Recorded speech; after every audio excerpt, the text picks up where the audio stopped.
Well, leading us off this afternoon, flooding concerns in Conway following some heavy showers from earlier today. Thanks for joining us. I'm Jurnee Taylor. Here's a closer look at what we've seen so far. We're following reports of high waters and floating cars in Conway since earlier this morning. At this hour, THV 11's Cotter Thweet is there working to collect further details. That information comes to you tonight during THV 11 at 5. And as of right now, we're in the clear from potential heavy rainfall, but that could change as we head into the overnight hours. Let's get you over to meteorologist Nathan Scott for more on how that could impact you. Nathan? Good afternoon, Jurnee. Earlier this morning, we did issue a weather impact alert because of the torrential rainfall. I'm here to say we are done with the threat of heavy rain out there for the rest of the afternoon. The radar has really started to calm down quite a bit. Everything that you're seeing, this is very light rainfall for the most part. There's a few more heavier showers now developing into South Arkansas, but that rain certainly came in buckets. Here's the 24-hour rain estimates by the radar, and you can see a corridor of some very heavy rain. This may be overdone, but still impressive nonetheless. A corridor of maybe over a foot of rain from parts of Searcy County, Stone County, extending all the way down into Cleburne County, even into parts of Faulkner County, right around Conway. Estimates were over 6 inches. The good news is, with the clouds and rain, we're not as hot. Temperatures are into the 70s, still into the 80s and low 90s down to the south, and that's why we have a heat advisory still in effect for South Arkansas. But everybody's going to cool down tomorrow. We have another round of potentially heavy rain moving in tonight that could cause more flash flooding in central Arkansas and South Arkansas. More on that coming up. The Republican Party is showing their strength ahead of day 3 of the National Convention. With their president and vice presidential candidates now locked in, Sabrina Franza shares what's ahead into the night. The Republican Party is uniting behind their nominee, former President Donald Trump. President Trump has not just transformed our party, he has inspired a movement. One by one, Trump's former political rivals took the convention stage and pledged their loyalty to the nominee. Donald Trump has my strong endorsement, period.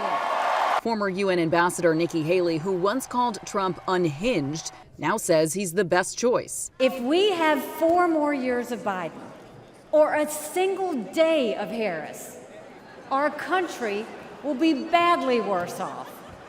For the sake of our nation, we have to go with Donald Trump. Tonight, the spotlight will be on vice presidential candidate J.D. Vance. It'll be the first time many Americans are hearing from the Ohio senator who, until this week, had not attended a national political convention. Trump says he picked Vance because he knows working class Americans after rising up from poverty himself. J.D. Vance, I mean, listen, his success speaks for himself, and he's going to be an incredible vice president. Because we are going to win in November. Trump has attended every night of the RNC so far and is expected to be on hand again tonight for his running mate's speech. Sabrina Franza, CBS News, Milwaukee.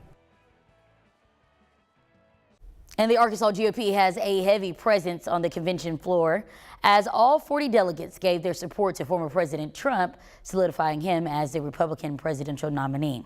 Just days after an attempted assassination, the Republican Party is coming in strong behind Donald Trump, especially those who represent Arkansas, like the Lieutenant Governor Leslie Rutledge, who shares this afternoon a new outlook on Trump is forming across the party. 2016, President Trump was the presumptive nominee. There was lots of excitement there, but you still had some holdouts that weren't quite sure. But this convention is one really where we are seeing the Republican Party unified behind President Trump.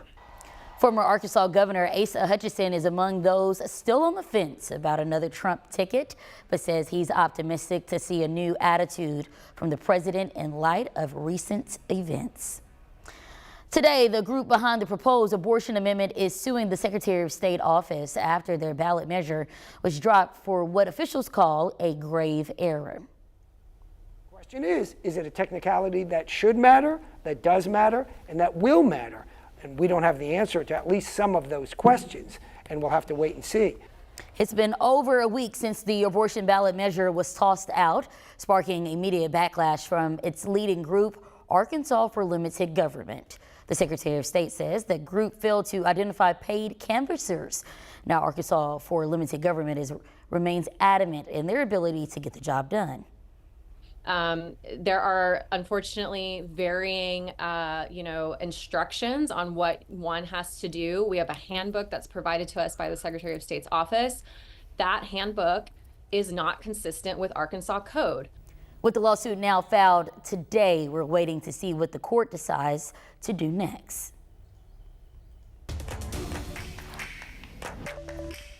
This afternoon, Little Rock Mayor Frank Scott Jr.'s across the city is being delayed. The mayor went into last night's meeting hoping for the best after receiving public input and making adjustments to the amendment. But when the meeting got started, some city directors were absent, while others say the amendment is just not ready for consideration. The next opportunity for the mayor to present another revised plan will be during a special meeting on July 30th. Now, something that did get the approval from the board of directors is the Little Rock Downtown Master Plan. The ambitious blueprint lays out the foundation for doubling the population downtown by expanding transportation and upgrading the riverfront. Part of the funding plan depends on money that would come from the tax increase. So if it fails July 30th, it could be longer before the plan becomes reality. New this hour, we're hearing from the Arkansas Department of Transportation regarding construction progress along I-30. You've mostly likely noticed the changes happening during your daily commute. Construction has been happening for the past 4 years, and today, RDOT is saying they're ahead of schedule on their construction plans, and according to RDOT, it could be done sooner than you think. We believe all the major components of the project are going to be done by the end of this year, 2024. It means what should have been a 5-year project is wrapping up in just 4. Now, RDOT says they just need to finish paving and finish final cleanup. Well, just into the newsroom, a man is behind bars after being caught for the second time breaking into people's cars. Hours ago, we learned the person on your screen here, Jurnee Taylor, was found going through 2 unlocked cars near Brentwood this morning. Police say they arrested him back in 2023 for breaking into 2 different cars. At this hour, they're reminding folks to be careful and call police if you notice strange behavior. 4 people are also in police custody this afternoon, each accused with killing 17-year-old Brandon Berryhill last week. Jaden Solon remains in a West Memphis jail after a chase ended in his arrest. The 3 others here on your screen put in jail after later being found in Memphis. We're also learning this hour the man accused of using the date rape drug is being granted parole. The man you're seeing is Lynn Yates, who spent more than 25 years in prison for the sexual assault of multiple women in Arkansas.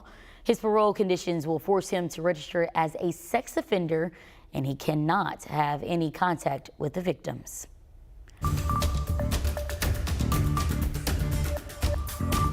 Today is your last chance to reap the benefits of Amazon Prime Day, but what you see as a chance to get in on major deals, scammers see it as an opportunity to strike.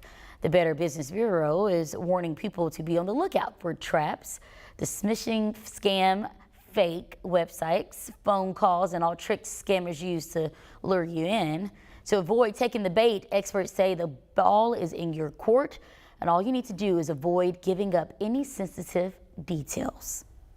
Essentially, they want your personal information. So whether it's Social Security or your bank accounts, passwords, it should be a secure site. These big companies, they make sure their sites are secure. So it should be HTTPS and have the little lock in the screen. There really shouldn't be spelling errors. There should also be plenty of contact information that you can find to reach out.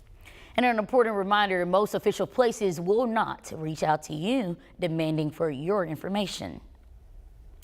A delicious summer snack can sometimes turn into a trip to the ER, but it doesn't have to. What experts recommend to avoid avocado hands still ahead. Here's your hour-by-hour planner. We're seeing a lull in the activity right now, but more showers and storms are expected to fire up later this afternoon through the overnight, and we may have to issue another THV 11 weather impact alert for the potential of flooding out there through the overnight hours. I'll have more on what future radar could look like coming up.